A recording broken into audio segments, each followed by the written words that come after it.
Добрый вечер. Приглашаем вас с большим удовольствием на футбол. Итальянская серия А, и завершается очередной тур.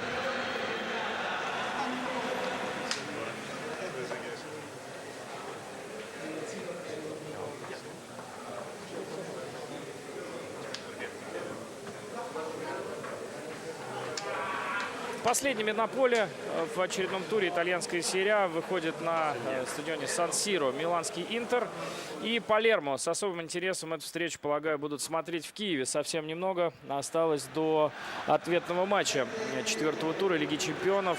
Крайне важного для Динамо, для Интера, да и для нашего Рубина, который играет, напомню, в среду с Барселоной.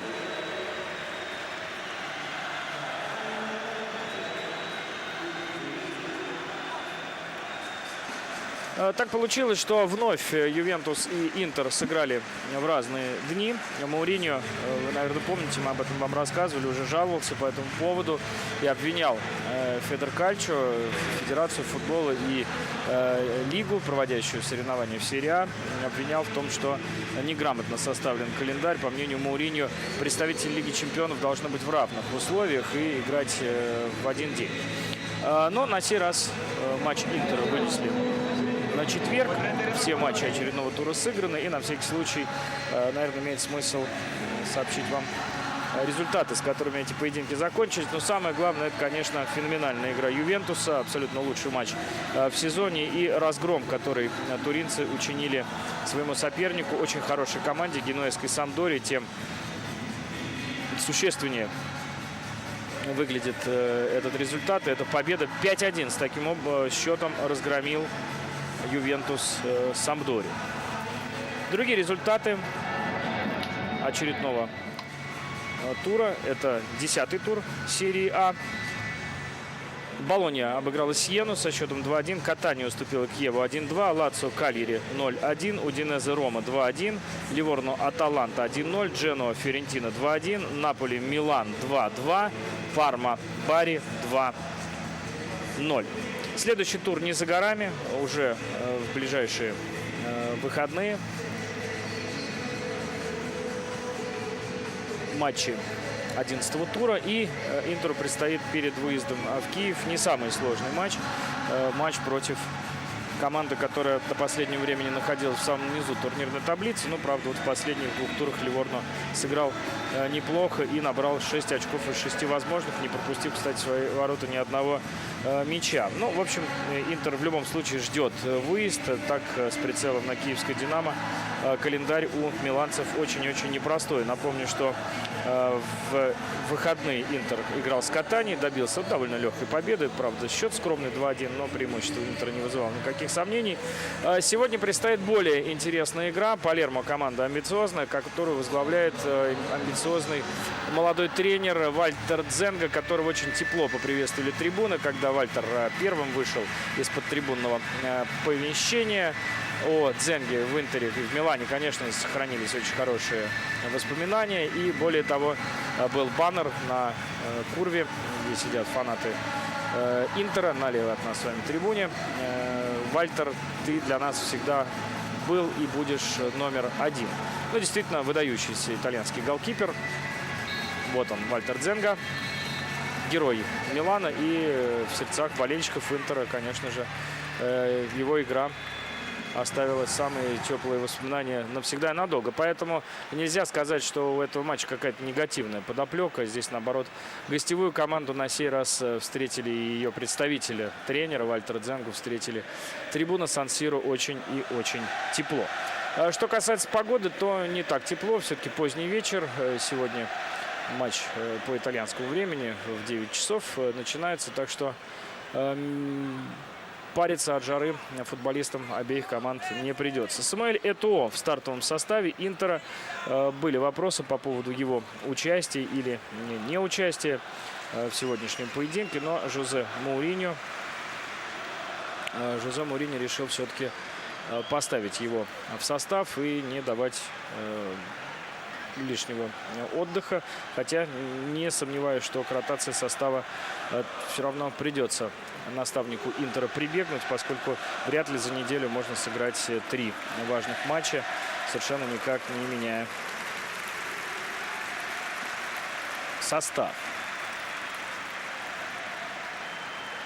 По-прежнему есть проблемы со здоровьем у Диего Милито.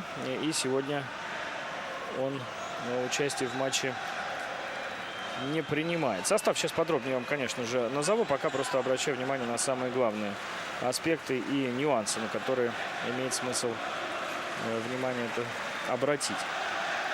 В остальном более-менее все нормально. Тиаго Мотта по-прежнему восстанавливается после полученной травмы. Ну, в скором времени он уже должен вернуться в строй. Интер 22 очка, Ювентус 21, Сампдория 20. Парма на 4-м месте после 10-го тура, 17 очков. Браво, Парма. Милан, Дженоа по 16. Палермо 15 очков. В случае победы Палермо вытеснит Парму из четверки и будет находиться на 4-м месте. Похоже, вырисовывается все-таки то, что предполагалось всеми специалистами и экспертами в начале сезона, что претенденты на Скудетто Интер и Ювентус, именно эти две команды разыграют борьбу и поведут борьбу за золотые медали. Но пока что никаких сенсаций не происходит. Интер первый, но Ювентус чуть пробуксовав в начале сезона, потихонечку всех обошел. И сейчас на чистом 2-м месте команда Чиро Ферраре. Аутсайдеры на данный момент итальянской серии А: Ливорно, Сиенна и Катания. У Ливорно, да, здесь целых 3 команды по 9 очков. Аталанта, Болонья, Ливорно. Катания 7. Сиенна замыкает турнирную таблицу. 5 очков всего-навсего у этой команды. Игра началась. Состав Интера, надеюсь, смогу через пару минут вам сообщить, а может быть даже и раньше. Жулио Сезар защищает ворота, это было видно сразу. Сейчас мы так окинем взглядом поля, убедимся, что более-менее тот состав, который итальянские СМИ планировали, и играет. Да, все действительно так и есть. Никаких сюрпризов, никаких особенных сенсаций. Майкон, 13 номер справа в защите. 26-й Киву слева. В центре Самуэль, 6-й Кордоба, 25-й. Но по большому счету уже ясно, что Самуэль для Мауриньо это первый выбор. Матерацци сел в запас. Даже несмотря на то, что он из-за травмы пропустил начало сезона. Сейчас он готов, но не играет. А вот со вторым центральным защитником тут ротация происходит состава. То Кордоба играет в паре с Самуэлем, который чаще играет, то Лусио. Ну вот сегодня Лусио остался в запасе. Хавбеки тоже оптимальный состав. Мунтари, который все чаще и чаще выходит в основном составе, играет сегодня. На поле у него 11-й номер, Камбьясу 19-й, Занетти 4-й, капитан команды, Станкович 5-й и 2 нападающих, 9-й Этоо, 45-й Балотелли. Диего Милито, как я вам уже сказал, восстанавливается после травмы. Я смотрю, он в заявке, да, уже Милито в запасе. Так что киевлян ждет, видимо, оптимальный Интер, но без Снайдера. Это самое главное и ключевое на данный момент. Потери, ну, плюс Тиаго Мотта, чье отсутствие не является сенсацией и неожиданностью. Вот, собственно, и все, что надо сказать по поводу состава. Хозяев Мансини, Виера, Мотта, который тоже уже попал в заявку, это запас Интера, так что лазарет практически накануне очень важной Лиги Чемпионской игры у Интера опустел.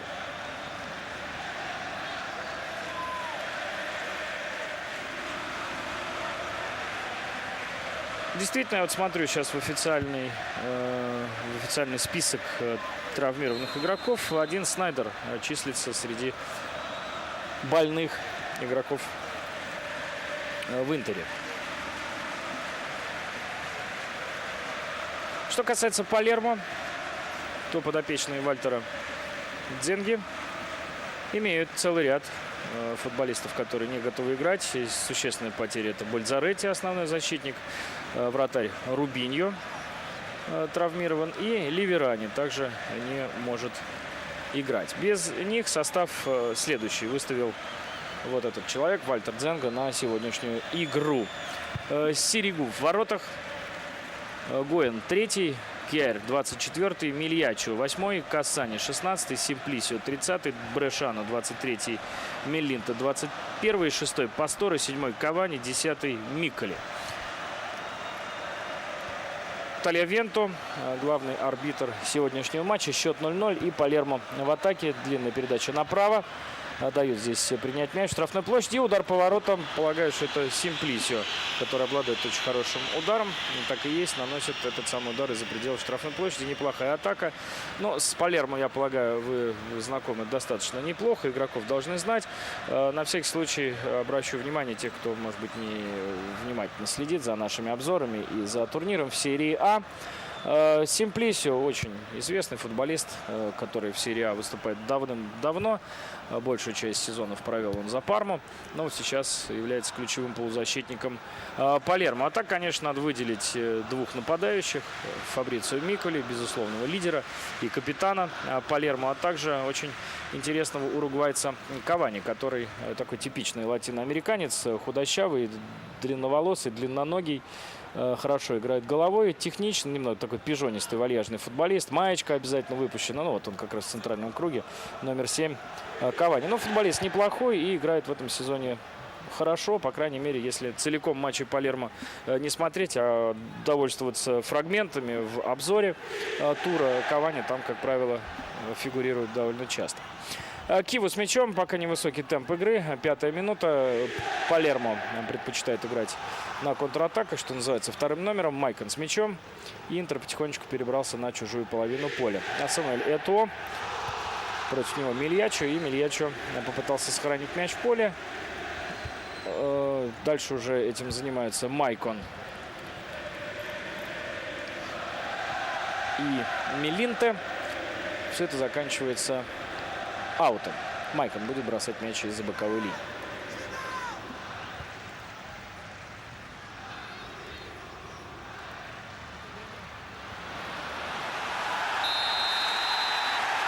Свисток арбитра сигнализирует о том, что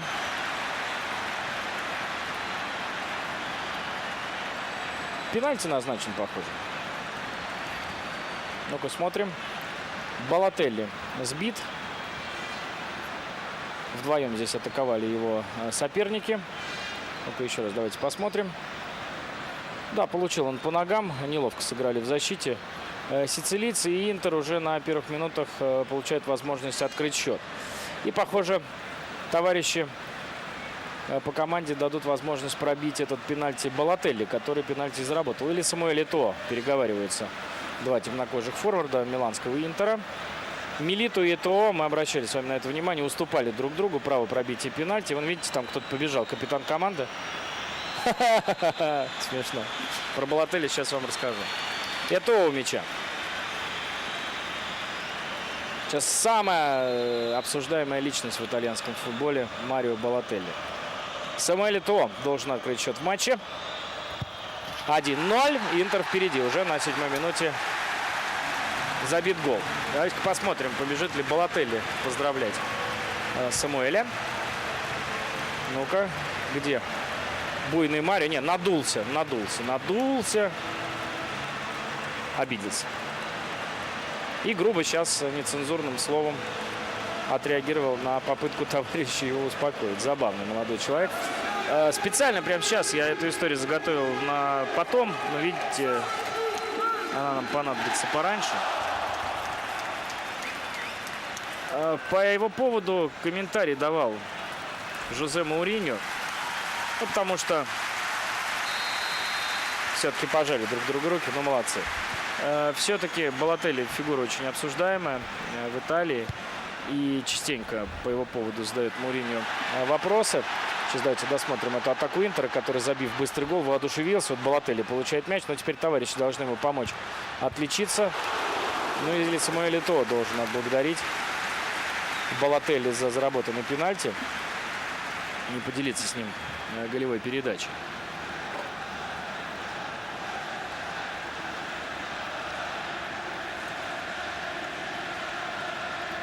На угловой уходит мяч.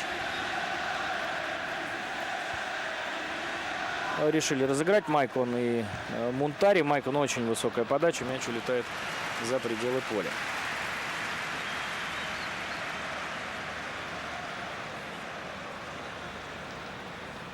Так вот, пришлось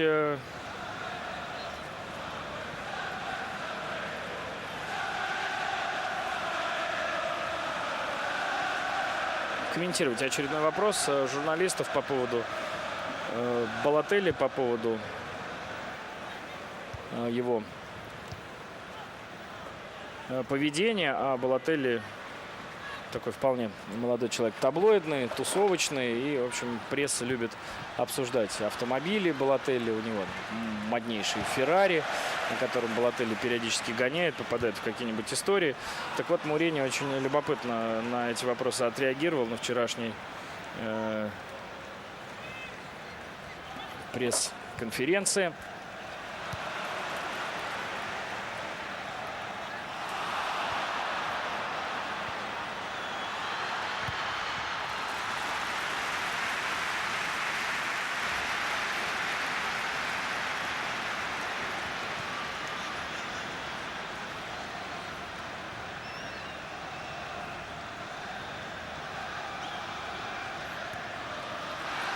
Так что самоотдача Балотелли частенько обсуждается итальянскими журналистами, но он все это тоже чувствует и пытается как-то с чувством юмора выкрутиться из ситуации. Вот давеча как раз не на Феррари он выезжал с базы миланского Интера и к накинувшимся на него телерепортерам, высунувшись из окна, сказал: как видите, это не Феррари, и уехал. Ну, а Жозе Муриньо по этому поводу сказал следующее. Он обратил внимание журналистов на то, что вообще надо отдать должное Балотелли и отметить, что человек еще способен тренироваться, прогрессировать и иметь какие-то цели и задачи в футболе. При том, что человек зарабатывает 5 миллионов евро в год и имеет уже автопарк машин, которым позавидовал какой-нибудь хороший или крупный бизнесмен. И Муриньо сказал: мы сами эту ситуацию создали, и поэтому не нужно вам, журналистам, предъявлять претензии молодому человеку, на которого 18-19 лет обрушивается такая слава и такие деньги. Ну, вообще, даже в какой-то степени отдать должное футболисту, который не теряет интереса к жизни, к футболу, получив в 19 лет, ну, практически все, что только можно желать. Так что Балотелли, конечно, сложно, от него очень многое ждут. Футболист, безусловно, очень большого таланта.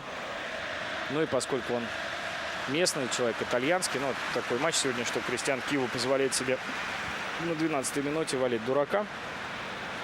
Пока преимущество Интера не вызывает никаких сомнений.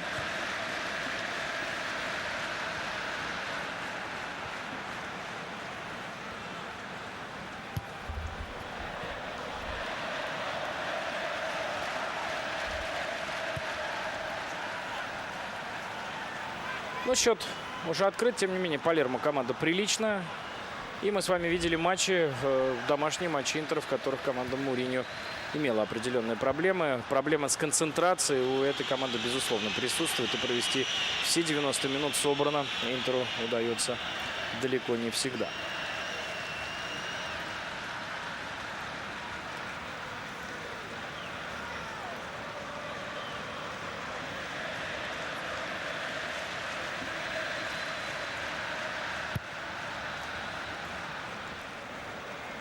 На 7-й минуте Самуэль Этоо отличился с пенальти. Антонио Ди Натали, напомню вам, лидирует по-прежнему среди бомбардиров. На сей раз в этом туре отличиться ему не удалось. Флоро Флорес сделал дубль в матче с Ромой. 7 мячей у Пацини из Самдории, 6 у Тотти, Гамшик, Маннини, Милито по 5 мячей. Ну вот Самуэль Этоо забил свой 4-й гол в сезоне.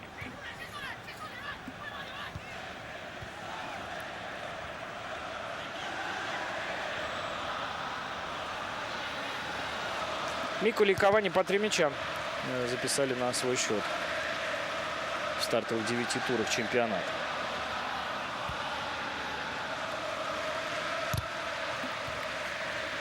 Не получилось здесь довести атаку до удара по воротам. Впрочем, Камбьясо предлагает Палермо продолжить. Миколи с великолепным ударом с обеих ног на сей раз сделал передачу в сторону Марка Брешано.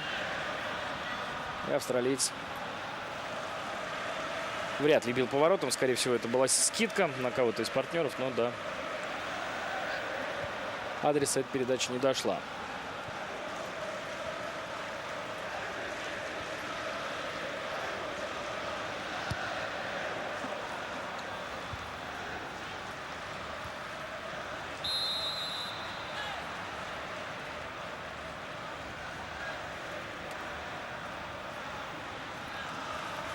Комментировал на вчерашней пресс-конференции Жозе Моуриньо предстоящий матч с киевским «Динамо». Уже, естественно, итальянские журналисты спрашивают о Лиге чемпионов. Но Моуриньо был весьма корректен.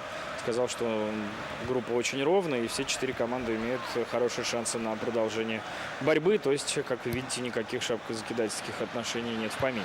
А вот это здорово, но Самуэль Этуо в лед пробить не сумел. Но сейчас посмотрим на повторе, что он хотел сделать. Остановить мяч или в касание перебросить мяч через Сиригу. Нет, скорее всего, перебрасывал мяч через голкипера Самуэль Этуо. Но в створ ворот не попал.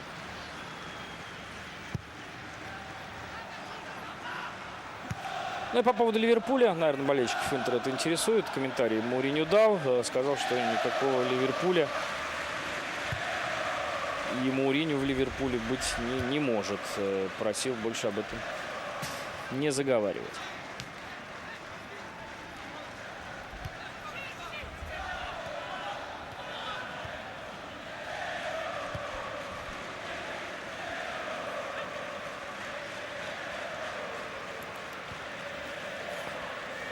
Симплисио. Передача направо.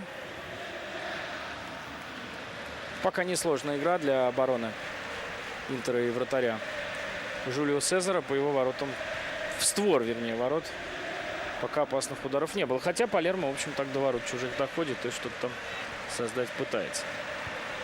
Нет, игра не сделана, что вы. Если вы думаете, что можно уже выключать телевизор, то напрасно.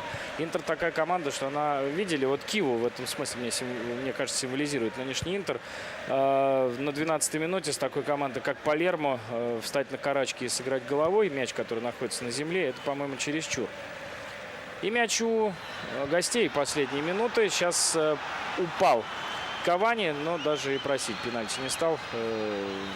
Помогает ему Вальтер Самуэль подняться, хотя, на мой взгляд, захват за локоть был в исполнении аргентинского защитника. Потихонечку осваивается Палермо и даже сейчас играет с преимуществом команда гостей. Здорово Миколи ушел из-под соперника. Симплисио, удар по воротам и кулаком отбивает Жулио Сезар. Нет, я вам говорю, еще будет футбол. Миколи, удар по воротам чуть выше, но здесь Камбьясо успел накрыть итальянца. Нет, мы еще футбол посмотрим. Сейчас абсолютно верно и грамотно сыграл Жулио Сезар. Намертво такой мяч забирать не стоило. Можно было и ошибиться.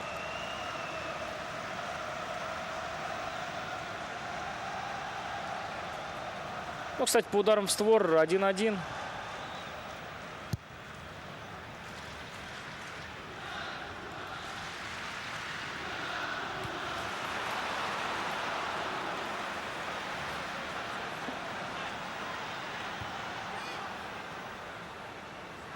Интер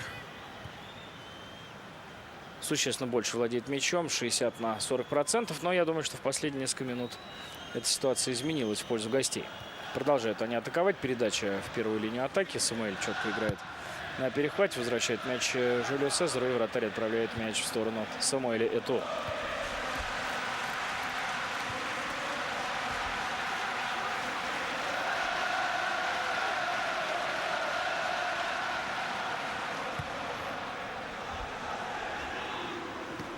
Интер 6-й матч, играет у себя дома. 5 побед, 1 ничья. В первом туре с Бари. Все остальное Интер выиграл. Палермо в гостях. Выиграл только 1 матч. 1 сыграл в ничью, 2 проиграл. И пока что домашняя команда. Палермо 5 матчей, ни одного поражения дома.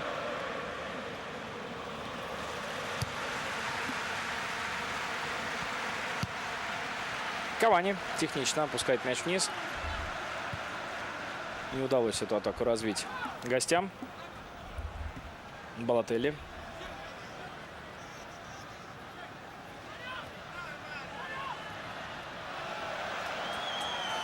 Попытался на публику сыграть Марио Балотелли. Там кто-то кричал, мы слышали Марио, Марио. Он не откликнулся, передачу делать не стал. Чрезвычайно капризный молодой человек.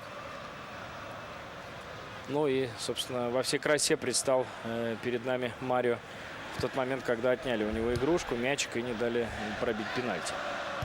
Пришлось даже старшему товарищу, капитану команды Хавьеру Дзанетти бежать с другой половины поля и за ручку выводить Марио Балотелли из штрафной площади, чтобы тот, кому положено по рангу, ну и по статусу, и вообще по штатному расписанию пробивать пенальти, сделал это сам. Любопытный эпизод, не правда ли? И это происходит вот в такой большой команде, как Интер. Ну что ж, бывает. Тем не менее, Балотелли игрок супер талантливый. И, конечно, от Муриньо зависит, станет ли большим футболистом Балотелли, а не только от него самого зависит. Сейчас можно было делать счет 2-0. И вполне хоккейную комбинацию разыграли футболисты Интера. Практически вошел с мячом в ворота Интер. И из-под перекладины Сиригу этот мяч выбил. Угловой подаст Интер. Если Интер забьет второй мяч, то, конечно, Палермо придется очень тяжело. И игра будет практически сделана. Но при счете 1-0 игра... Ну, счет, по крайней мере, может быть, не сама игра. Счет будет оставлять актуальную интригу этого матча. Камбьясо с левой ноги. Здорово, как попал в голову Балотелли. Разводит руками и смотрит по сторонам с удивлением. Защитник Кьяр. И здесь положения вне игры не было. Виноват Кьяр. Не видел он вообще там Балотелли. Но Балотелли молодец. Видели? Среагировал. То есть не то, что попал мяч в голову, а он только растерянно проводил бы его взглядом. Нет, среагировал вполне. Сейчас неплохо было сыграно. И Балотелли был близок к тому, чтобы забить гол.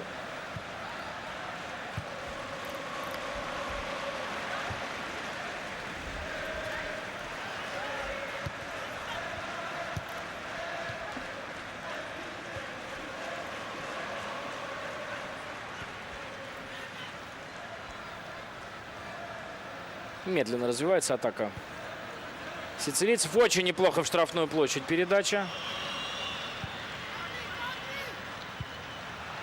Но до удара поворотом дело довести не удалось.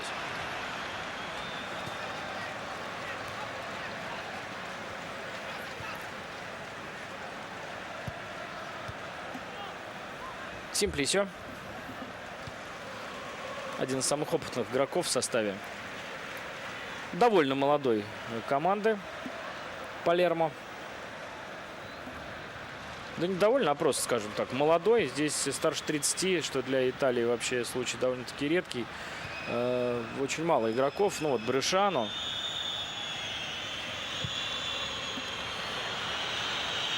И то ему 30 нет, 29. Симплисио 30, и Мик или 30. А остальные довольно молодые все ребята. И совсем есть молодые. Кавани 87-го года. Кьяр, вот этот вот светловолосый защитник, вообще 89-го. Вратарь 87-го года. То есть такие вот футболисты в основном 20-25 лет. Талантливая команда.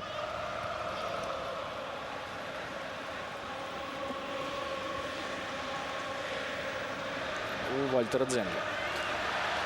Хороший проход Майкона по флангу. Прострел Сиригу. Надо последить вообще за этим вратарем. Сальваторе Сиригу. 22 года. В январе уже будет 23. 192 рост. Данные превосходные. Начинал карьеру в Венеции. Но в Палермо уже в 2005 году перешел. Привлекается в Андер Вентунов, как молодежную сборную Италии. Так что надо за этим вратарем внимательно наблюдать. Потому что вновь, после того, как у Марко Амелии, по большому счету, дела не пошли, а ведь помните, он был вслед за Тольдо и Буфоном третьим таким, ну, не то чтобы третьим, я еще вот Де Сантиса из Наполи причислил к лидерам вратарского цеха итальянского.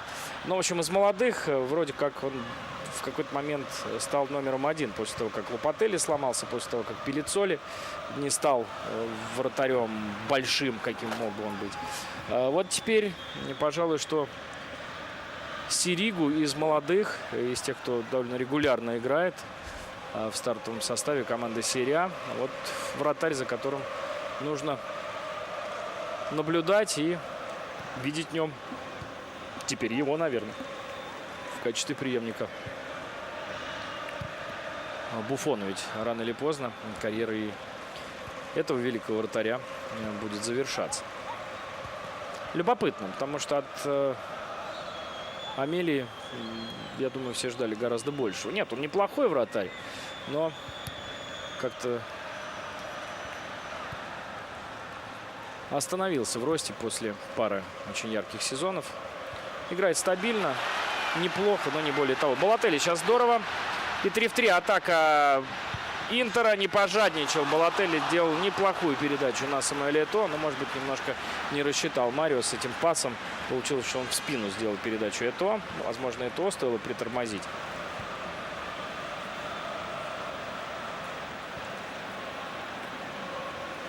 Сказывается отсутствие Бальзаретти у Палермо. И те несколько минут, которые Палермо провел довольно-таки живо после того, как Интер повел в счете. Позади игра идет под контролем команды Жозе Мауриньо. При этом Интер тратит минимум сил на достижение того результата, который сейчас мы наблюдаем на табло.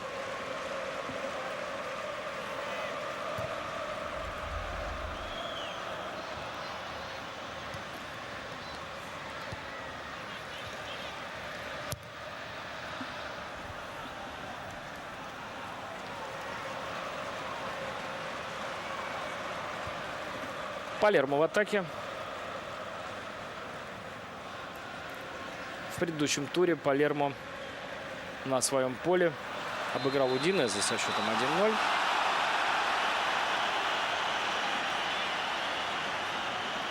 И до этого была победа. И до этого 3 тура подряд Палермо выигрывал, обыграв для начала Ювентус, потом Ливорну в гостях, и вот в предыдущем туре Удинезе. Всего лишь 1 гол пропустили подопечные Вальтера Дзенги за эти матчи.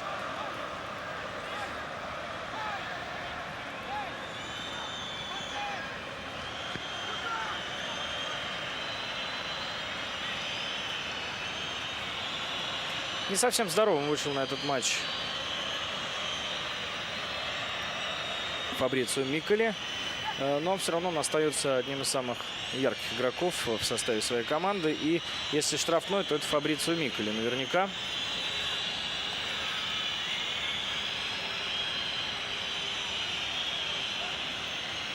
Приличная дистанция, но у Микколи такая колотушка, что он, я думаю, с этого расстояния будет пробовать бить. Хотя без разбега вряд ли можно всерьез угрожать воротам.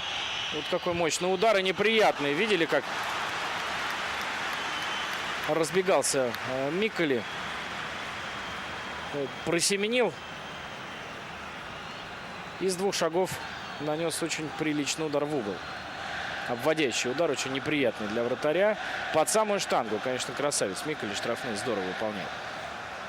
Невысокого роста, но ноги крепкие, мышцы мощнейшие. На Велитона немножко похож, но у Велитона, по-моему, ляжки еще больше, чем у этого итальянца. В общем, рост не всегда напрямую коррелирует с физической силой и с силой ног. Именно поэтому Микколи для его низкого роста мощнейший удар. Причем важно то, что он с обеих ног может пробить, что затрудняет действия защитников и вратаря. Палермо в атаке.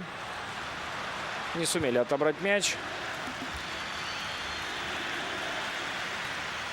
И позволили пробить Мильячу издали.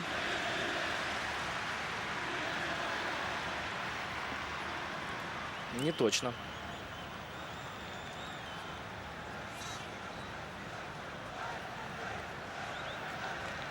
Ну, на самом деле, я вот сейчас еще посмотрел информацию по поводу Снайдера. Не факт, что он не будет играть в Киеве. Пока вот информация такая. Сомнительно его участие в ближайшем туре в выходные против Ливорно. Ну, глядишь, может быть, он и восстановится к киевскому матчу. Для киевлян это будет, конечно, не лучший вариант, если вот это грозное трио новичков Интера, Этоо, Милито, Снайдер сумеют сыграть в Киеве. Мунтари с мячом, 29-я минута первого тайма. Интер выигрывает у Палермо и пока играет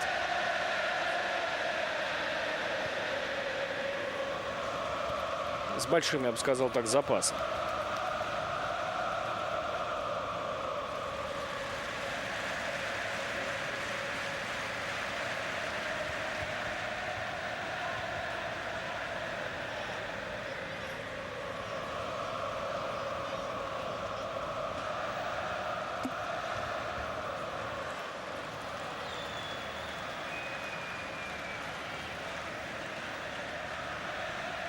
Мяч в руках у голкипера сицилийской команды. Удар вперед с ноги. Кавани высоко выпрыгивает. Брешано и Майкон на дальнем фланге. Брешано из боковой. Кавани. Брешано.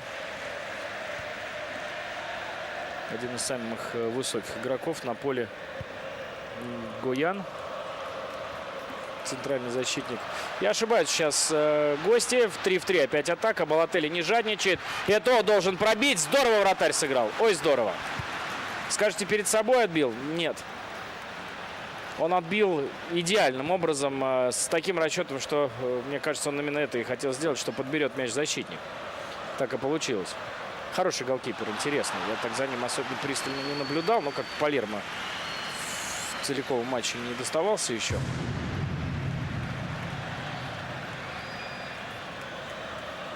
Очень технично сыграл голкипер. Удар-то был непростой. При том, что 192 сантиметра. Представляете, этот штангенциркуль надо сложить. Причем в 1 секунду. Сумел сейчас это сделать. Балотелли хорош. Хорош в подыгрыше.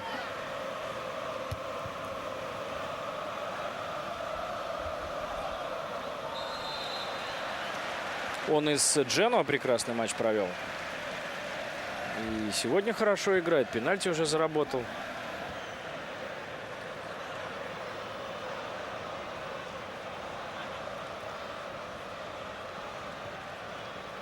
Ну, подождем, посмотрим. Может быть, все-таки и товарищи для него какой-то момент организуют и позволит ему, наконец, отличиться.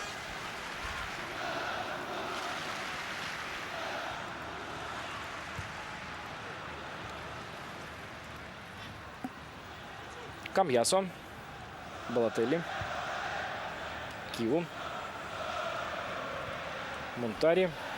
Хорошо, как Интер развернул слева направо эту атаку. Майкон смещается в центр. Станкович ждет передачу, а передача пошла на Камьясо. Тот и пробить может. А нет вне игры у Станковича. Бей в дальний. Рука. А Камьясо не попал. Просто-напросто в угол ворот. Пока сложно Кьяйро, 20-летнему датскому защитнику. Сейчас счет должен был становиться 2-0. Взаимодействие нечеткое в оборонительной линии Палермо. Не было офсайда, вон там заснул человек на дальней бровке. Это Марк Брешано.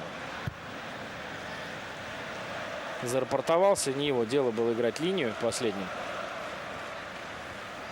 Создал дополнительную глубину обороне своей команды, и Интер мог увеличить свое преимущество в этом матче.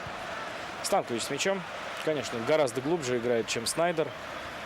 Неправомерное сравнение двух этих игроков. Когда отсутствует Снайдер, иногда говорят, что вот в роли того самого треквартиста, атакующего полузащитника или игрока под нападающим, я не знаю, какое больше вам определение подходит, что вот в этой роли будет играть Станкович. Майкон бьет, и опять хорош.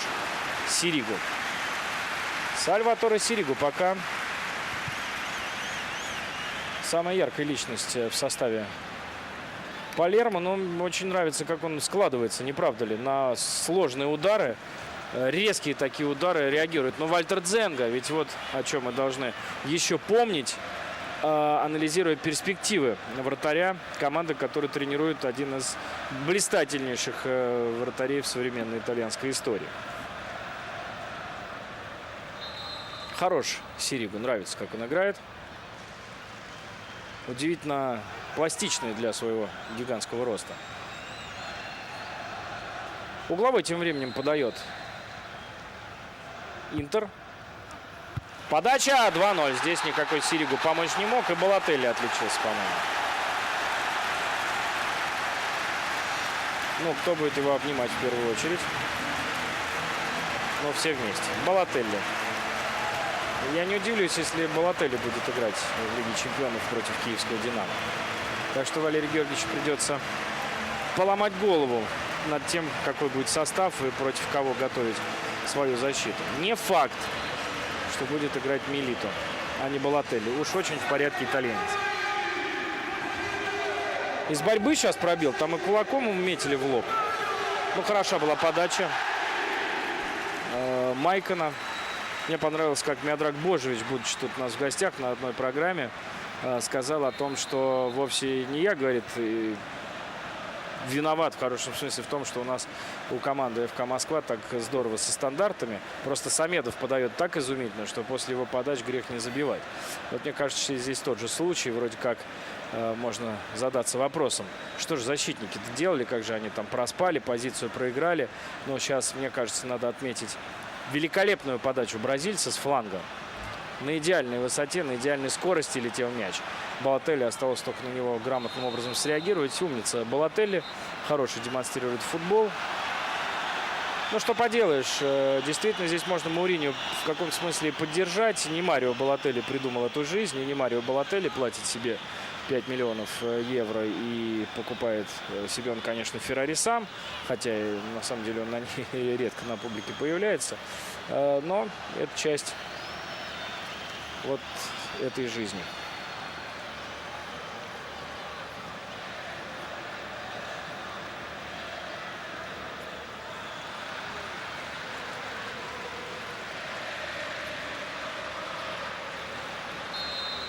Очень сложно будет Палермо спасти эту игру.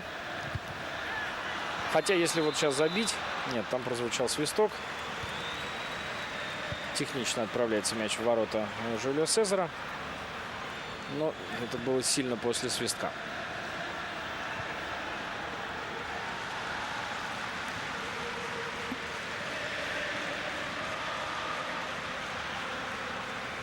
Вот здесь мяч попал в руку центральному защитнику Палермо Гояну.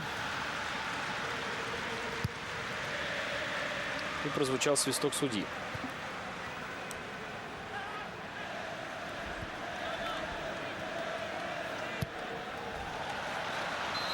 Вне игры Этуа.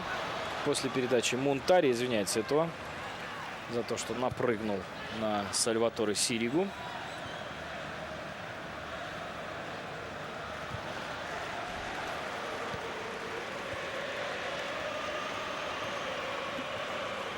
Симплисио. Брешано.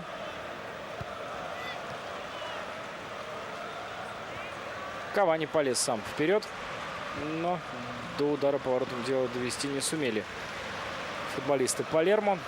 Аут.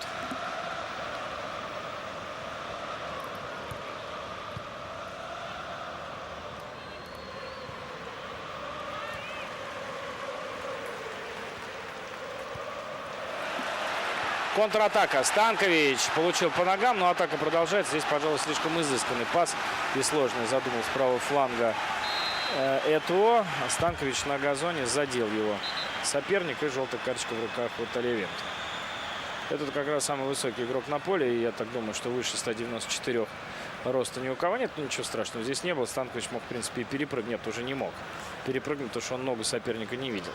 Вот я думаю, что тоже, конечно, динамовцы обратят на это внимание. И Рубин обратит на это внимание. Помните гол? Ну, собственно, киевскому «Динамо» Интер и забил. Вот такой гол. Выход из обороны изумительный совершенно. Так что при потере мяча на чужой половине поля перед штрафной Интера моментально должна центральная зона в полузащите накрываться, иначе даже с фолом, неважно, иначе может все это плохо закончиться. Причем не там фалить, где фалил Гоян, а подальше, на чужой штрафной площади, на чужой половине поля. Ну здорово, да, не правда ли? Выходил Интер из обороны. И таким образом был забит гол в Лиге чемпионов динамовцам Киева. Похожая, мне кажется, комбинация была. Ну, не столько комбинация, сколько маневр подопечных Муринью.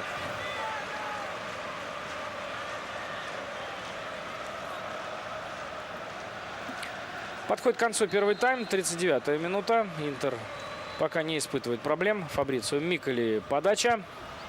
Ну вот забей Кавани, будет интересно смотреть второй тайм, попадай в створ. Что ж ты лупишь-то с такой силой? И не точно. Было время у Кавани и прицелиться, и поточнее пробить, но, видимо, разволновался молодой форвард. Ну, сейчас не доработали, конечно, игроки Интера. Вот есть все-таки эта проблема у миланцев. Я думаю, вы со мной согласитесь. И имея вроде бы визуально большое преимущество, в какие-то моменты вот словно концентрации не хватает миланцам. Допускают вдруг они ошибки, не дорабатывают в защите. Какие-то игроки остаются совершенно неприкрытыми. Ну как может центрально нападающая команда соперника во время штрафного принимать мяч в полном одиночестве, и поблизости не было ни одного человека. Сейчас просто повезло Интеру, что Кавани не попал по мячу. Видимо, разволновался, думая о том, как он будет праздновать гол, забитый на Сан-Сиро. Мунтари с мячом. Мягенькая передача, разминка для Самуэля Этоо. Гоян легко отобрал мяч. Ну, за счет паса, наверное, проще выйти из обороны. Подарили мяч сейчас Интеру гости.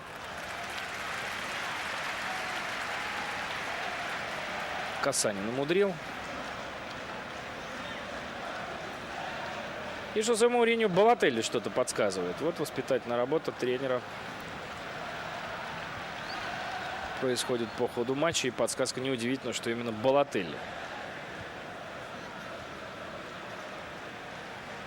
Ну что ж, у Мауриньо наконец есть возможность доказать, что он не только может с готовыми игроками чего-то добиваться, но и вырастить,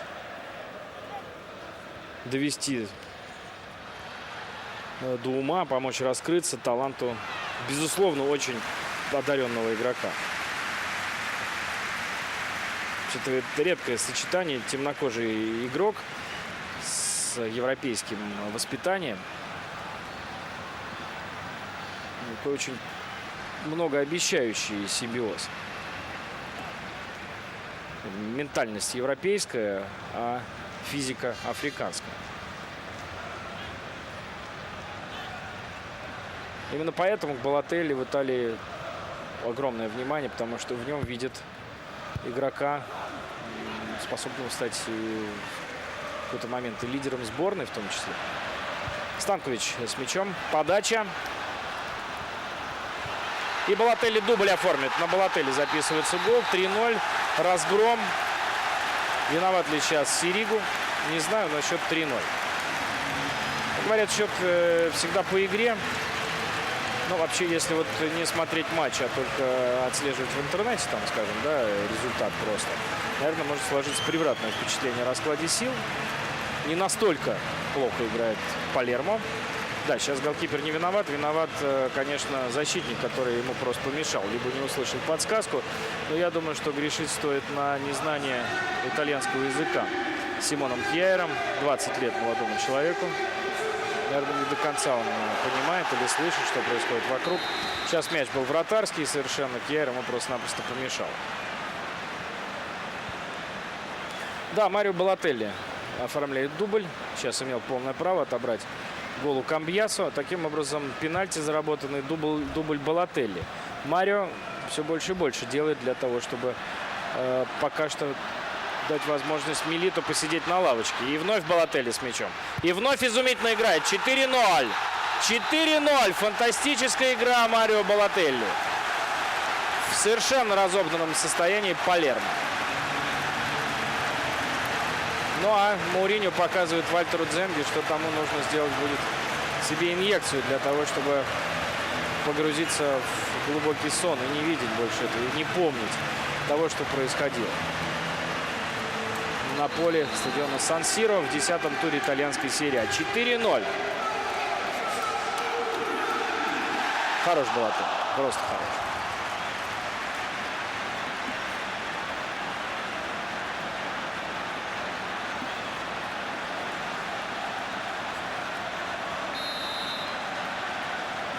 Ну, теперь понятно, что будет на первых страницах газет и журналов. И какой стоп-кадр обойдет все, и какой повтор все телеканалы страны.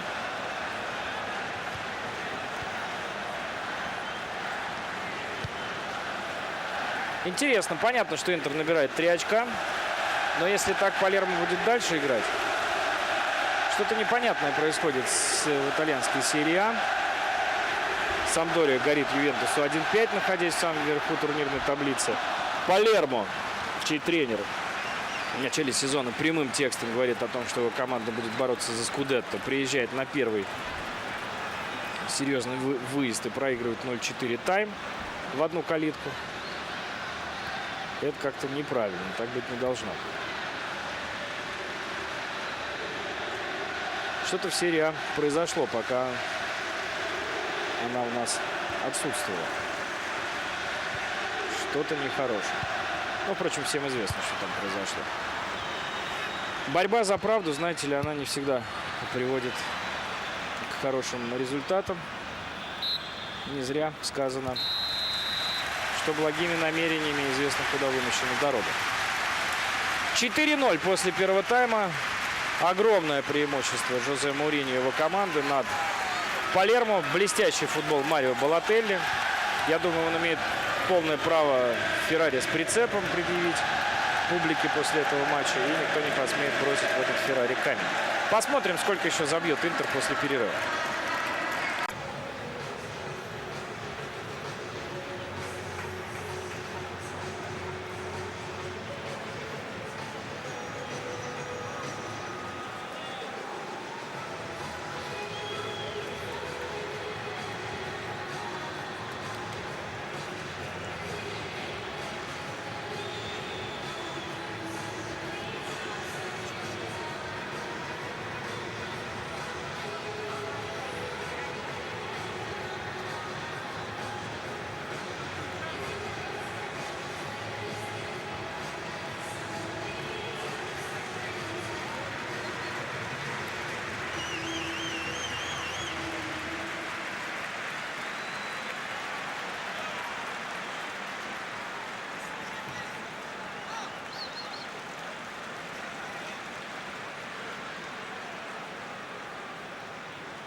Продолжаем прямую трансляцию со стадиона Сан-Сиро.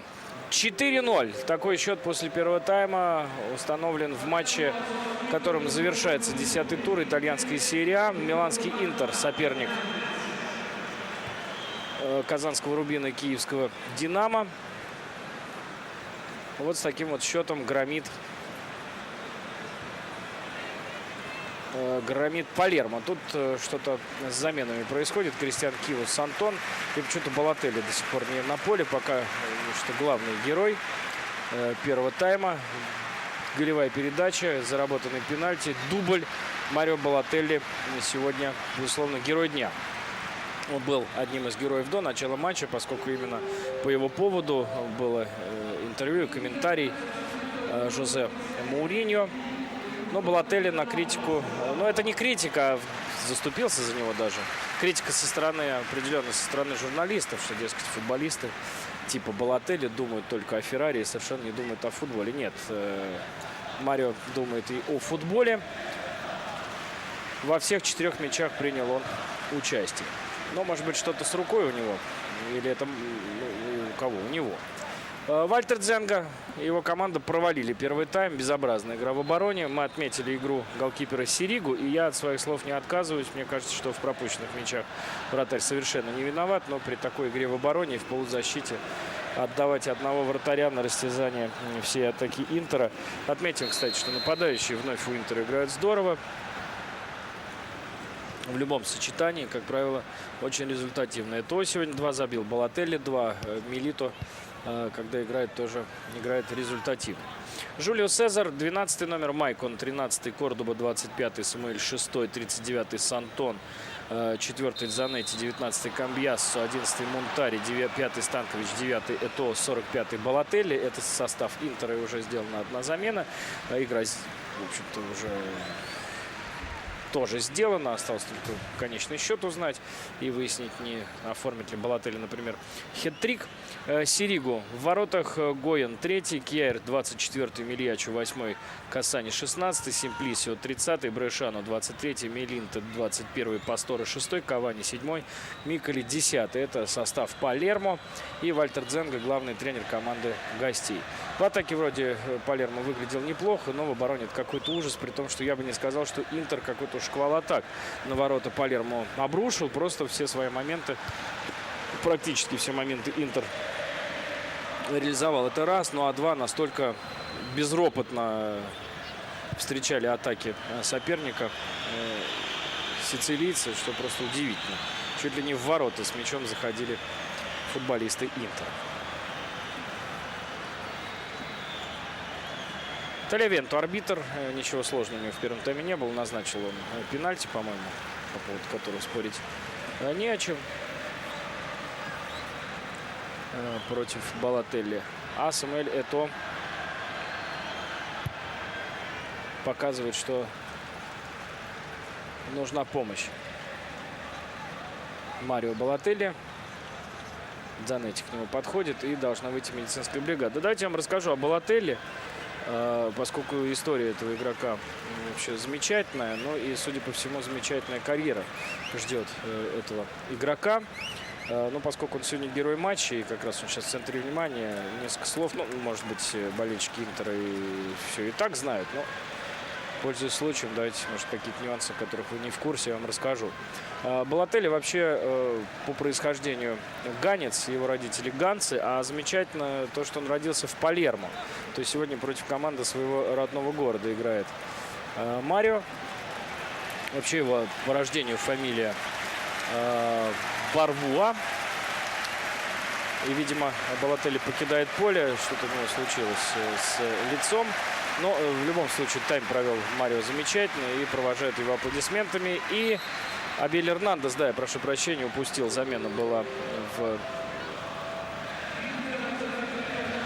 Палермо.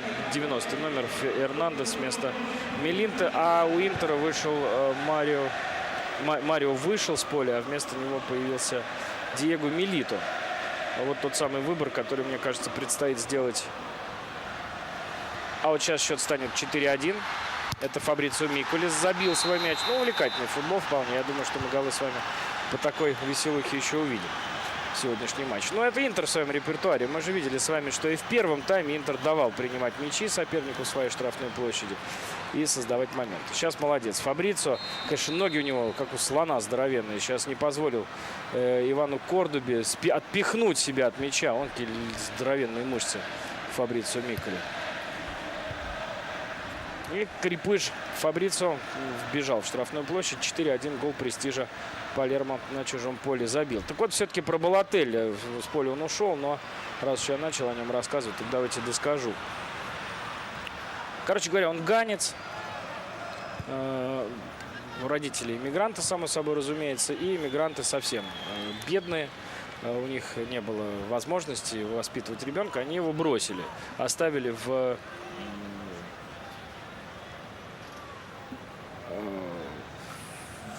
больнице. Короче говоря, он попал там, будучи грудным ребенком, в больницу. И родители его тут забирать не стали. И медицинский персонал, можно сказать, усыновил будущую восходящую звезду итальянского футбола. И потом уже через соответствующие органы и службы. Это происходило уже в пригороде Бреши на севере Италии. Той самой Бреши, где играл Роберто Баджо. Так что, наверное, футбол где-то уже вокруг Марио витал. И отдали его на воспитание в итальянскую семью. Семья Балотелли, от чего и фамилия у Балотелли итальянская, как его нарекли родители. Ганцы, неизвестно, может быть, какой-то они там местное имя дали, но не важно, потому что они родители исключительно биологические, но не более того. Но в результате Марио попал в семью, где было у родителей 3 своих детей, 2 мальчика и дочка. И, кстати, вот старшие братья Марио, Джованни и Коррадо сейчас являются его представителями, агентами. Собственно, они все финансовые дела своего брата ведут, а дел, как вы понимаете, много. Потому что денег тоже много. Вот так вот любопытная, не правда ли, такая вполне история. Ну и цитата от Марио Балотелли: «Я итальянец, чувствую себя итальянцем и играть буду только за сборную Италии». Дело в том, что Ганская федерация футбола не теряет надежды заполучить Балотелли в свою команду. Насколько я понимаю, существует правило ФИФА, по которому один раз в карьере игроку, заигранному за молодежную сборную, можно менять гражданство. А пока за главную команду Балотелли не заигран. Но вот в 2008 году он провел свой первый матч за сборную Италии до 21 года. Дело в том, что в силу очень непростых каких-то юридических особенностей, которые, конечно, на ночь глядя сейчас морочить голову не буду пересказывать и отвлекать. В общем, Балотелли только в 18 лет получил итальянский паспорт. Не могли его итальянцы заиграть раньше. А вот ганцы его приглашали еще в 17-летнем возрасте. Но Балотелли, видимо, братья подсказали, отказался и в сборную Ганы не поехал. За год у Казираги он сыграл, дебютировав в сборной молодежной в августе прошлого года. Сыграл уже 14 матчей, забил 6 мячей. Ну, я думаю, не за горами его дебют в главной команде страны. Хотя, еще раз повторяю, Ганская федерация не теряет надежды заполучить его к себе и каким-то образом уговорить. Ну, видимо, братьев придется старших уговаривать, отдать все-таки брата в национальную сборную Ганы. Вот такой вот сегодня у нас главный герой репортажа.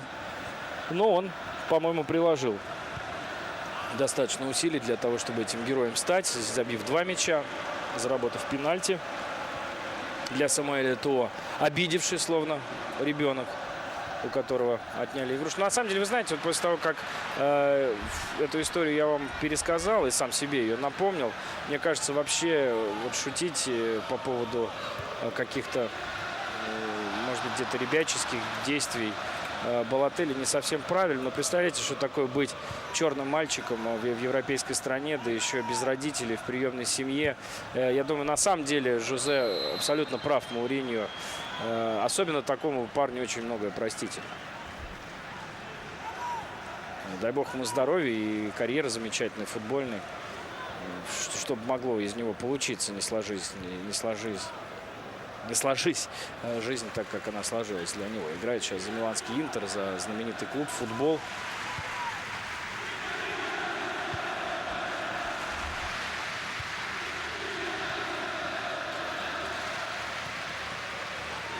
А мог бы понятно, где оказаться. И представляете, когда на такого человека обрушиваются миллионы евро в 19-летнем возрасте. Прав абсолютно главный тренер. Я еще раз возвращаюсь к своей мысли о том, что для Мауриньо это действительно шанс показать, что он еще не хороший педагог. Потому что с Балотелли повозиться, видимо, не придется как следует. Ну и хорошо, что вот мы немножко отвлеклись, поскольку на поле ничего особенного не происходит. Я боюсь, что вообще игра как бы закончена, поскольку всем все ясно. Хотя игрового времени еще предостаточно, и можно было бы публику поразвлечь, но мне кажется, очень сложно найти силы и тем и другим для того, чтобы что-то менять на футбольном поле при счете 4-1 в пользу хозяев, держа в уме уже в эти выходные тур и Интеру важнейший матч Лиги чемпионов. в середине недели, чтобы там Мауриньо не говорил по поводу предстоящих поединков с киевским «Динамо». А ведь накануне миланской игры он говорил, что не считает эту игру ключевой. Но Палермо молодцы, все-таки как-то действуют в атаке, что-то пытаются организовать.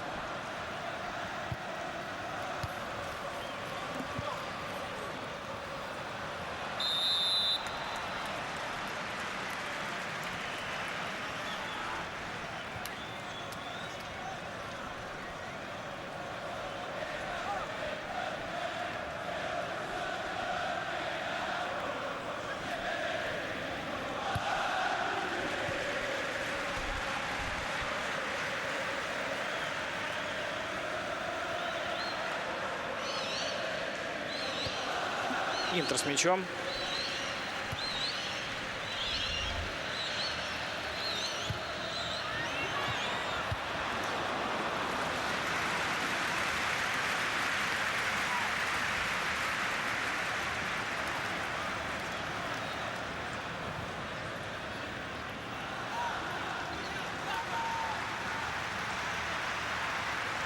На угловой отправляется мяч после подачи с фланга. От касания мяч ушел за пределы поля, и Интер подаст угловой.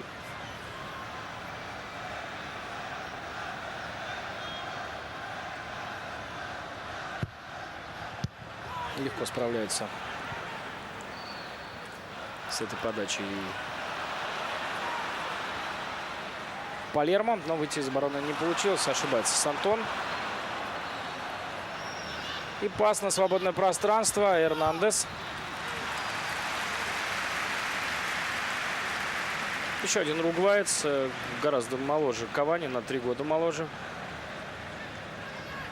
Полное имя Абель Матиас Платеро Эрнандес.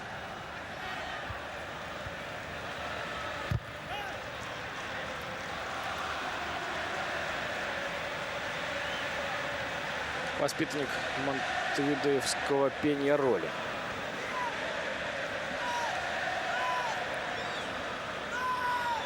В прошлом году приобрел его Палермо, играл он за молодежную команду, но потихонечку подпускают его к основному составу.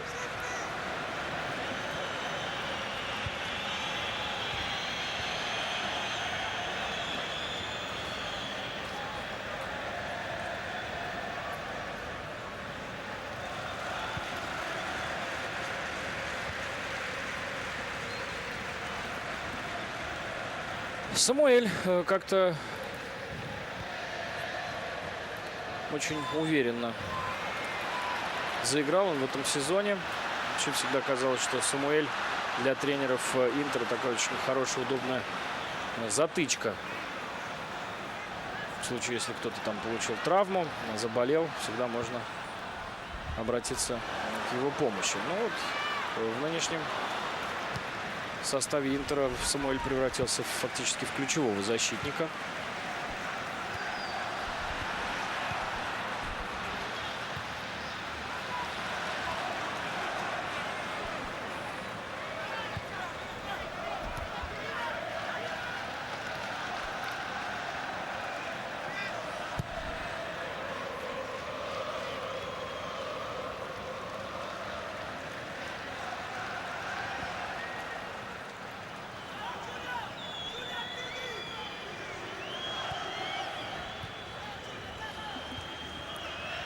Брешано с мячом, не стал бить поворотом, сыграл на Миколе. Чисто Монтари в подкате.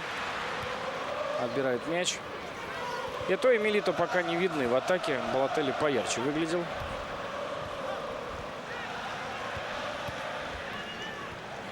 Да, так вот я просто смотрю статистику Самуэля. Последние 3 года, в лучшем случае, половину матча он проводил. На поле даже меньше. Позапрошлом году вообще 12 матчей в серии А. Ну, правда, в Лиге чемпионов почаще выходил.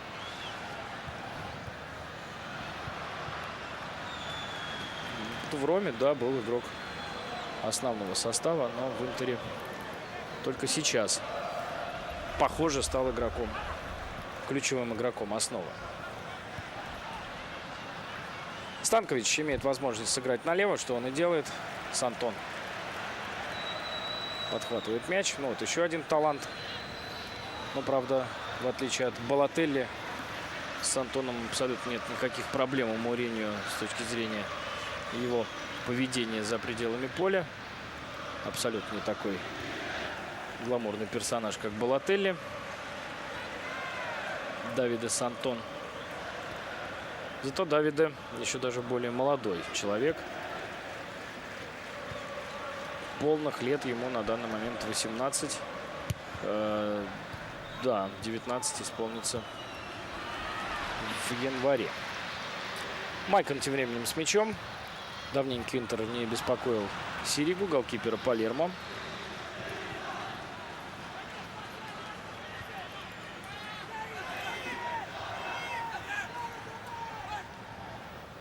И полчаса до конца игры. 4-1. Интер решил не отставать от Ювентуса по результативности. Юве вчера разнес Сампдорию 5-1. Любопытно, что все это происходит в поединках главных претендентов на Скудетто с теми, кто в начале сезона... Ох, неплохо. 4-2.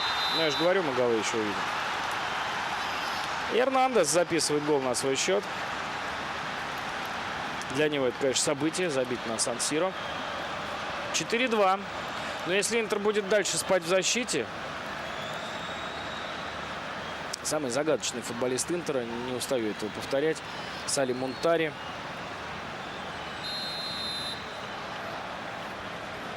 Зачем его купили, я не понимаю. И Вальтер Дзенга подбадривает своих игроков. Глядите на табло, дескать, можно как-то оживить здесь интригу.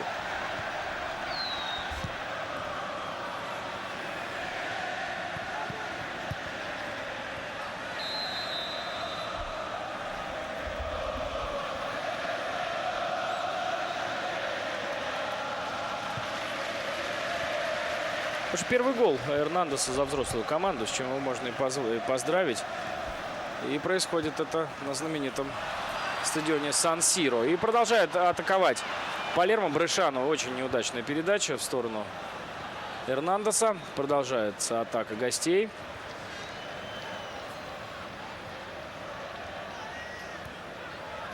Симплисио, Брешано. Неплохая стенка. Брешано. До Эрнандеса мяч не дошел. И у Интера мяч совершенно перестал держаться. Вот Милито, наконец, вступил в игру. Станкович. Если бы Палермо нашел в себе силы попрессинговать и получше подвигаться, я думаю, что у Интера могли бы возникнуть проблемы. В принципе, первый тайм отмечали это, да, когда счет стал 3-0, вроде не отражал счет на табло расклада сил в матче. Не настолько сильнее Интер играл. Просто у Палермо что-то в обороне происходило невообразимо. И у Интера залетало все, что можно. Ну и действительно здорово играл Балотелли. Сантон с мячом. Майкон. Станкович.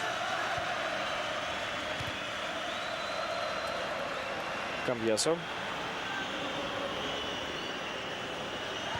Занетти.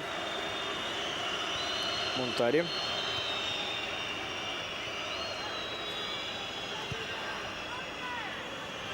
Майкон. Долгое держание мяча Интером. Но пока никаких свободных зон не находит миланцы. Абель Фернандес вернулся здесь попрессинговать защитников. Очень много передач. Футболисты Интера делают друг друга, но без особого продвижения вперед. Поэтому стадион, в общем, особенно этим недоволен. Вот Майкон разгоняет атаку. Стенка, но Майкон не добежит.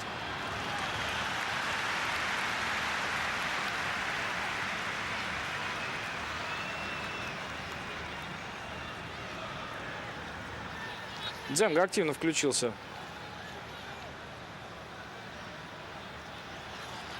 в процесс руководства команды. Милито. с мячом. Небольшой отрезок матча Палермо выигрывает 2-0. Ну, правда, к сожалению, для себя предыдущий фрагмент проиграли гости 0-4. Ой, как ушел. Зону-то освободил. Ну, так нельзя. Давай, Милито. 5. Не попал. Сейчас опять никаких вопросов не могло быть. Сиригу. Удивительно. Серия А, всегда славившаяся своей игрой в обороне. Мильячо взял, просто ушел. Взял и отвернулся. Майкон обыграл его сейчас просто как школьника. Показал вправо, и тот и убежал сразу, открыв зону в центр. Пожалуйста, беги. Делай все, что хочешь. Угловой подает Интер.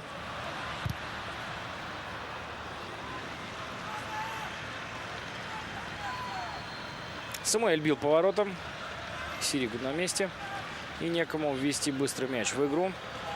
Интер уже успел вернуться назад. Касание с мячом.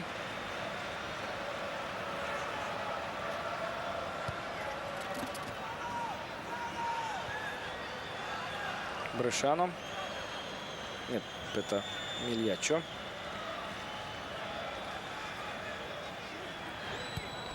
Миколи. Вот Брешано. Заброс мяча. Ну-ка, что здесь нам покажет Эрнандес. Технично. Сохранил мяч. Ну вот игрыш. Нормально сохранил мяч. Вновь для своей команды Миколи. А в центре-то откроет. Ой, молодчик. 4-3. Если кто задремал, просыпайтесь. Посмотрим еще немножко футбол.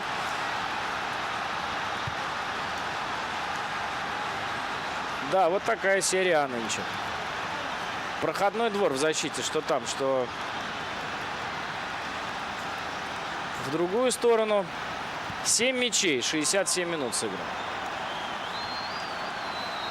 Ну, Миколи молодец. Сейчас великолепно все было исполнено. И на ровном месте после 4-0. Но это Интер. Вот таков он сегодня. Может выдать супер отрезок. А потом полная потеря концентрации. Но я думаю, что все-таки момент с Киву, он действительно является яркой характеристикой нынешнего Интера. Что там человек получил по голове, а это Гуян, центральный защитник, поэтому надо сделать паузу. На 12-й минуте, помните, ну, если кто-то не сначала смотрит, был момент 1-0, всего лишь 1-0. Палермо, ладно, кто мог знать, что так сыграют, и что игра не пойдет, и будут такие ошибки в обороне. Ну, так, в принципе-то, команда приличная, команда вверху таблицы, команда какие-то высокие задачи перед собой ставит серьезные. И вдруг Кристиан Киву на 12-й минуте встает на карачки по ходу игры и бодает мяч, который лежит на земле, своему вратарю. Ну, то есть такое пижонство в квадрате, что, по-моему, это не совсем вообще правильно. В таком серьезном поединке позволять себе действовать как на какой-то показательной тренировке. Даже не показательной, а развлекательной тренировке. И вот этот момент определенной потери концентрации и внимания у Интера периодически повторяется.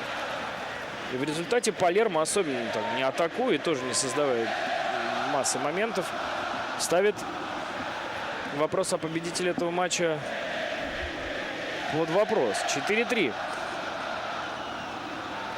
Но получается, что мы поторопились отдать победу Интеру. Ну, вообще, это ненормально, если Интер не сумеет довести этот матч до победы. Зато смотреть стало интереснее. Потому что по скорости и по движению команд в начале второго тайма было видно, что вроде бы им все понятно с раскладом всего этого матча. Но вдруг вот два неожиданных мяча залетают в ворота. И 20 с лишним минут есть в распоряжении Палермо, чтобы не проиграть. 4-3. Камбьясо. Милито потерял мяч.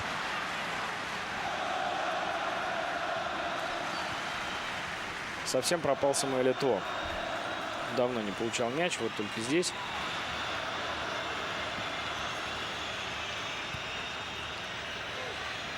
Вновь Этуо.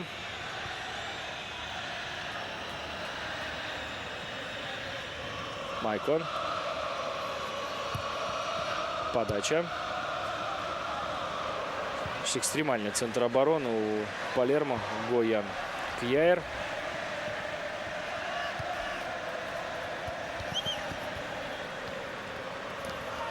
Желтая карточка.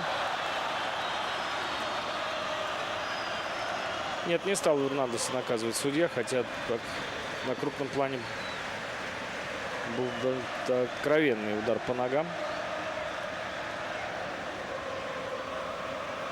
Судья был далеко просто от эпизода, не видел его так, как видели мы на экране.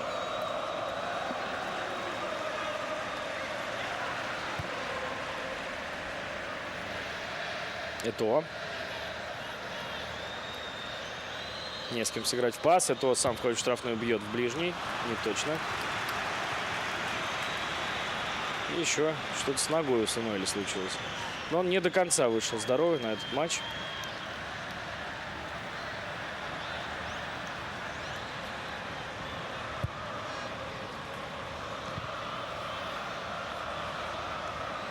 И лежит Этоо на газоне. Ему требуется помощь. Это неприятно для Интера, конечно. Мало того, что счет начал меняться с какой-то космической скоростью в обратную сторону, еще и Балотелли занемог. Теперь еще и Самуэль Этоо. Но разве что дернул мышцы, потому что тут его никто не трогал.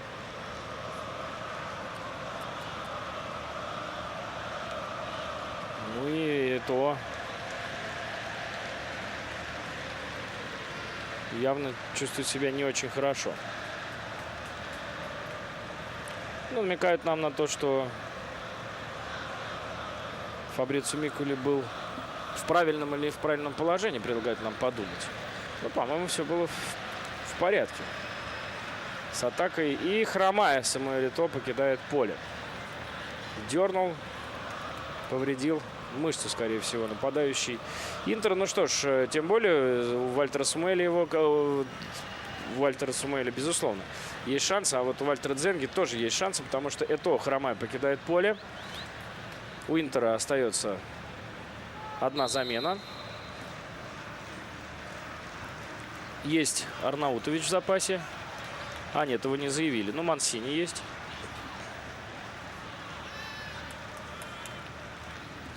Хотя он не нападающий. А в меньшинстве пока Интер. У Палермо шанс. А у нас с вами шанс почти 20 минут посмотреть увлекательную игру. С 4-0 Палермо 3 отыграл. И собирается отыграться еще. Сейчас без Этоо играет Интер. Замена пока не происходит. Контролирует мяч Палермо плохо. Впереди не отвернулся Этоо и даже бежит. Правда, с довольно ярко выраженным трудом.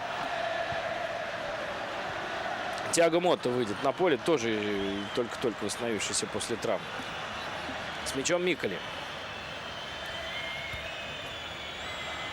Пытался обмануть и Камбьясу, и Майкона. А Камбьясу вывел мяч в аут, предлагая зайти на поле здоровому Тиаго Мотта. И отпустить Самуэля Этоо. Готовится к Лиге Чемпионов. Я думаю, что Сливорно сыграет максимально измененный по сравнению с сегодняшним матчем и с тем составом, который сыграет в Киеве, вариант.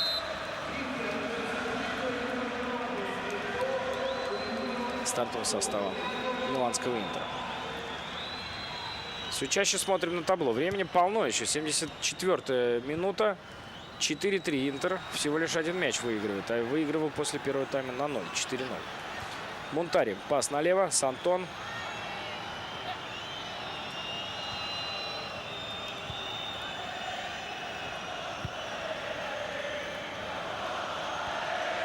Кордоба.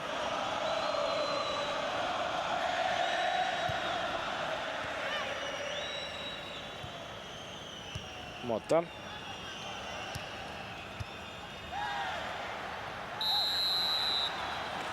Посмотрел судья, чем закончится это владение мячом Интера, и уже постфактум дал свисток.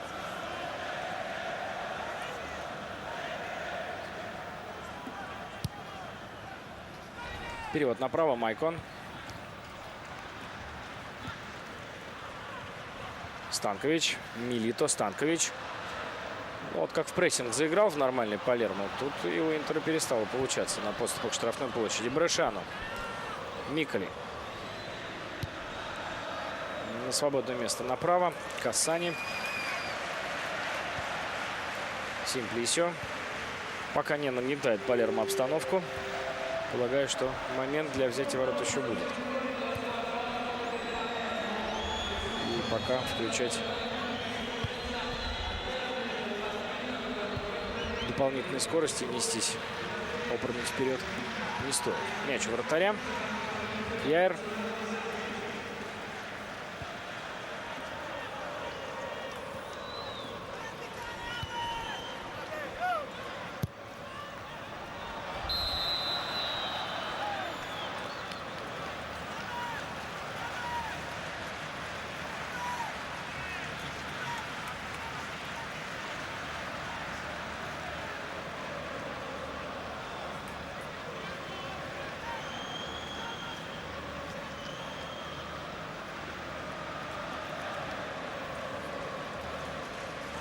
Совершенно невозмутим Мourinho. Вальтер Дзенга гораздо более оживленно ведет себя в технической зоне. И еще одно повреждение. Теперь за ногу взялся Милито.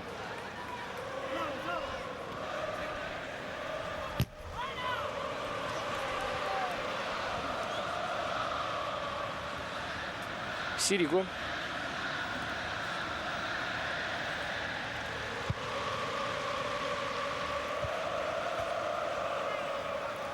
Выровнял игру Палермо, и не только по количеству мячей, забитых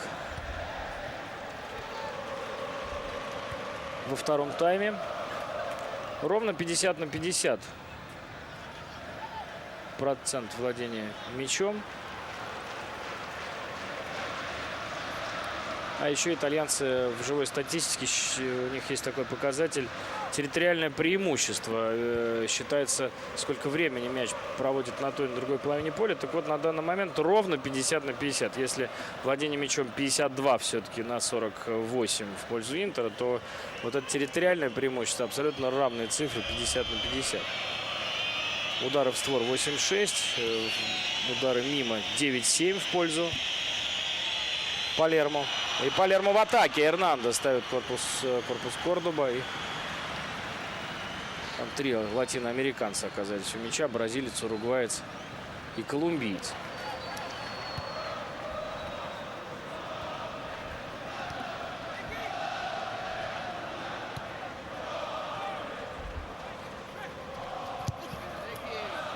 Единственный показатель, по которому вчистую Интер переигрывает Палермо, это угловые 8-2. Ну, к Яйру 19 лет, поэтому давайте ему простим данное действие. Выйти в основном составе против одной из лучших атак в европейском клубном футболе.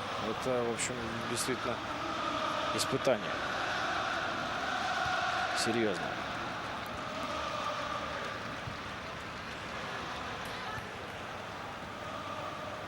Интер с мячом. Время идет. Пока ничего Интер не создает у чужих ворот. Палермо ждет свой шанс. Милито. Гуян. Кассани начинает Палермо. Выход из обороны. Очень неудачная передача прямо в ногу Камбьясу. И всю полузащиту Кассани оставил неудел. Всю свою полузащиту. Мотта. Милито. Мотта. Технично. Неплохо. На месте вратарь. Хорошо, сейчас Интер разыграл мяч. Давненько не получались такие розыгрыши. Я думаю, что Тиаго Мотта игрок основного состава. И как только наберет форму, его участие в матче против Динамо Киев, я думаю, что практически гарантировано вместо Монтари, если вот состояние здоровья игроков команда Интер будет не хуже, чем накануне сегодняшнего матча. По идее, должно быть только лучше. Милито около правого углового флага. А вот кто, Милито или Балотелли, поскольку я не сомневаюсь, что Самуэль Этоо, будучи здоровым, играть будет обязательно. По сути дела, выбор между вторым нападающим. Ну а самое интересное будет, если выздоровеет и будет готов играть Уэсли Снайдер. Тогда кого-то из полузащитников придется убирать. При том, что Дзанетти, Камбьясу, Мотта. Без них вряд ли можно себе нынешний Интер представить. Ну, когда все трое готовы и здоровы. Станкович. Вот он как раз.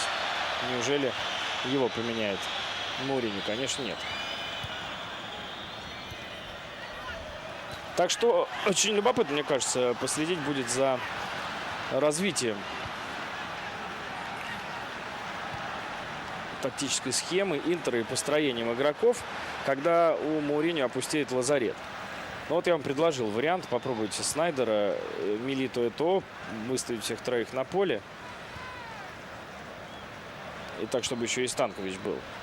Ну, предлагаете Станковича в запасе, оставить Снайдера вместо него. Но они даже по позициям не пересекаются. Станкович гораздо глубже играет. Так что, в общем, это будет любопытно. Вот как раз Станкович сейчас бьет поворотом. Но сезон очень хороший проводит. Играет здорово. Я думаю, оснований у Станковича беспокоиться за свое место в стартовом составе нет этих оснований. Дзанетти капитан. Камбьясу, по-моему, ключевой для Мауриньо игрок центральной зоны в полузащите. Так что очень это интересно. Как будет строить игру Интер, залечив всех своих травмированных игроков.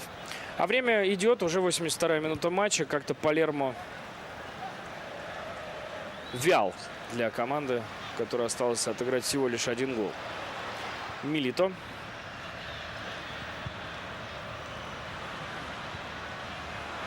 Сложный мяч принимает Станкович. Очень хорошее у него движение, объем работы превосходный. И видно, что так в охотку, в удовольствие играет Станкович. Майкон. Ох, как легко уходит. Прострел. Все, теперь 3 очка. Интеру гарантированно. Милито. Ну, согласитесь, был бы абсурд, если бы Интер не удержал победу и 3 очка, ведя в счете 4-0. Майкон сделал этот гол. И опять, я просто удивляюсь. Ну, как же так? Команда, которая претендует на Лигу Чемпионские места, которая хочет на что-то серьезное претендовать. Вот так играть в защите. Какие-то хоккейные комбинации проходят. Даром, что у нас сейчас канал КХЛ появился. Я думаю, что возможности у всех хоккей стал смотреть гораздо больше, чем раньше. Ну что это такое? Никакой подстраховки. Борьбу проигрывают. Прострел из вратарской все забивают. Бедный Сиригу. Ну разве он хоть в одном мяче виноват, когда так играют безобразно его защитник? Красавец Майкон. Милито удивительную результативность демонстрирует. Средняя результативность этого футболиста, она просто пугает. Просто пугает. Ужас, сколько он забивает. Я как-то вам эти цифры приводил, но сейчас на память не помню. Даже самому любопытно. Но там какой-то показатель настолько впечатляющий.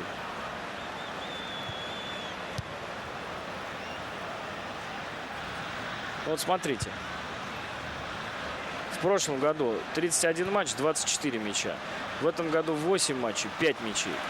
В Сарагосе 37 матчей, 23 мяча. 36, 39 матчей в Джено в серии Б, 21 мяч. Очень серьезно.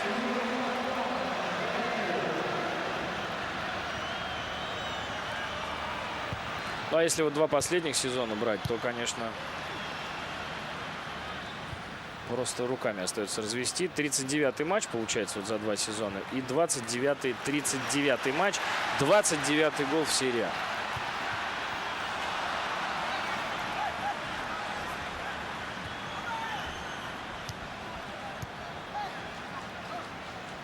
Да, боюсь, состав на игру в Киеве будет угадать очень сложно. Ну, конечно, какую-то пищу для размышлений дополнительно даст матч в Ливорно. Кого оставит вот из игроков, скажем, вышедших сегодня в основе, Мауриньо в запасе. Я думаю, вероятность выхода вот тех игроков, которые не сыграют против Ливорно, она весьма-весьма велика. Симплисио покидает поле.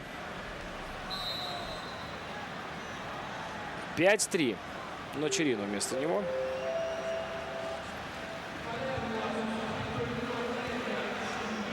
На 5-1 вчерашний Ювентуса. Интер отвечает тоже 5 забитыми мячами, но, правда, многовато пропустил миланский клуб. И сохраняет отрыв Интер от всех прочих претендентов на Скудетто. 25 очков, плюс 4 по отношению к Ювентусу и плюс 5 по отношению к Сампдории, которая третья. А от 4-го места, от Пармы, Интер отрывается уже почти на 10 очков. Вот такая нынешняя серия А. Всего лишь 10 туров позади, уже почти 10 очков преимущества у лидера по отношению к 4-й команде. Милан Интер опережает на 9 очков. Желтая карточка. В руках Тальявенту. И последние минуты этой увлекательной игры. Ну, много голов. Болельщики любят, когда много забитых мячей. Ну, какие-то легкие, согласитесь, сегодня голы были. Вот немножко, мне кажется, градус самой игры не соответствует счету на табло. Вот как не было каких-то бешеных скоростей, как вот в английском чемпионате, когда бывают такие матчи сверхрезультативные. Там вот все как-то в бешеном темпе происходит, как-то с напором, желанием. Здесь немножко как-то академично эти и другие сыграли и 8 забили.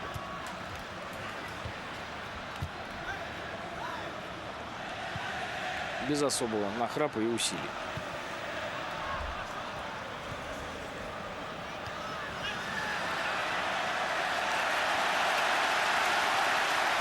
Интер продолжает оставаться самой результативной командой чемпионата. 26 мячей. Второй показатель у... Да даже и нету. Несколько команд забили по 18 мячей. Представляете, разница какая. Ну и по пропущенным, несмотря на то, что 3 Интер сегодня схлопотал. 9. Лучше только у Ювентуса 8. Это при том, что сегодня 3 Интер получил. А нет, еще есть Фиорентина. Она... Да даже есть Барри, который 7 пропустил. Всего-навсего. Но, правда, забил. В 3 раза уже меньше, чем он. Несколько минут до конца матча. Напомню, что Марио Балотелли был героем первого тайма. Свой матч против команды родного города Палермо Марио Балотелли провалить не мог. Он сделал дубль, он заработал пенальти, он сделал голевой пас на Самуэля Этоо. После перерыва Интер довольствовался всего лишь одним мячом, который забил Диего Милито. А Палермо сумел отличиться трижды и даже на какой-то момент обозначил наличие интриги в этом матче. Все-таки какое-то время счет был 4-3 на табло. И очень хотелось верить в то, что Палермо зацепится за борьбу за очки в этом матче. Но, по большому счету, мне кажется, этого не произошло. Такого сверхусилия команда да что ж такое. Ну, может быть, когда-то у него тоже будет команда. Но пока что это Вальтер Дзенга. О нем идет речь. Его команда за ничью по-настоящему побороться не сумела.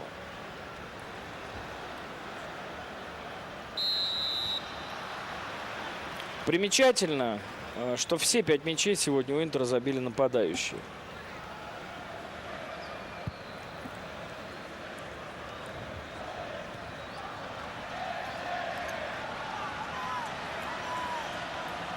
Майкл с мячом. Милито. Небрежный пас.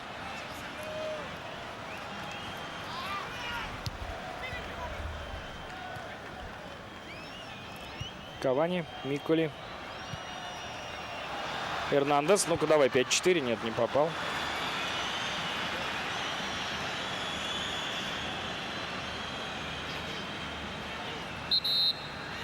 Немножко не туда ждал передачи Эрнандес, поэтому потерял буквально долю секунды. Самуэль успел накрыть удар Абеля. И пошел почему-то ругаться Жозе Мауриньо со своим помощником. Может быть, с тем, кто отвечает за постановку игры в обороне.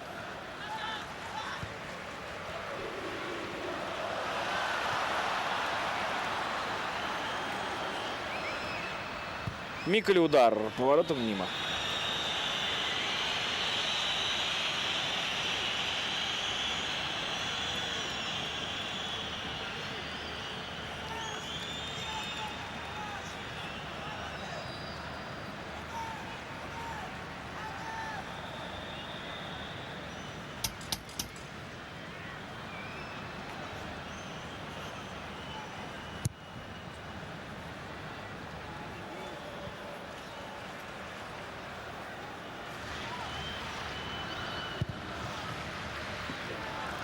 Так что есть, конечно, у Мауриньо претензии к игре своей команды в защите.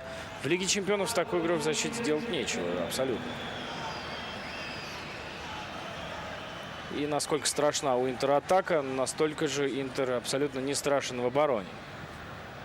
Можно создавать моменты у ворот этой команды, и нужно это делать. И Динамо, и Рубину. Очень важный тур впереди в Лиге чемпионов. Ну а на кого там кричал Жозе Мауриньо, наверное, он пояснит. Обычно все рассказывает Жозе Мауриньо на пресс-конференциях после матча и перед следующим туром. Его помощник, брат знаменитого, одного из самых знаменитых итальянских защитников. Здесь положение вне игры. Ну и даже, будь все по правилам, гол не был бы защиты.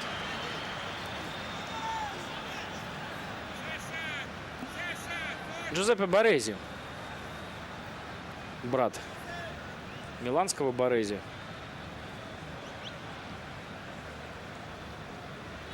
Помощник главного тренера Интера. Ну, я не знаю, возможно, именно он отвечает за игру в защите.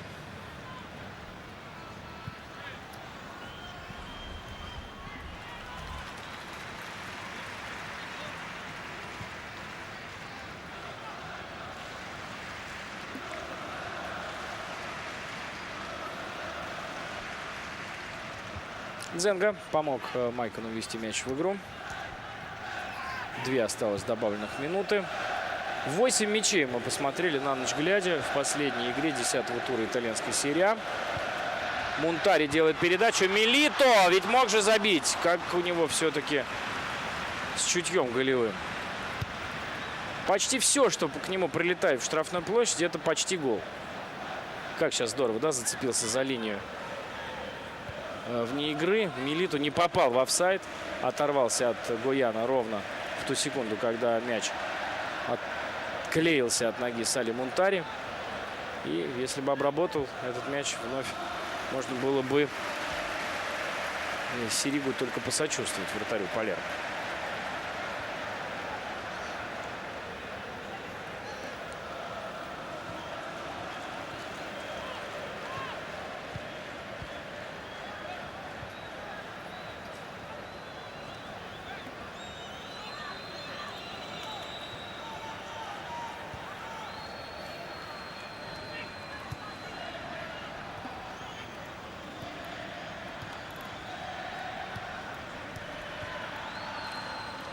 Итак, в следующем туре Интер играет с Ливорно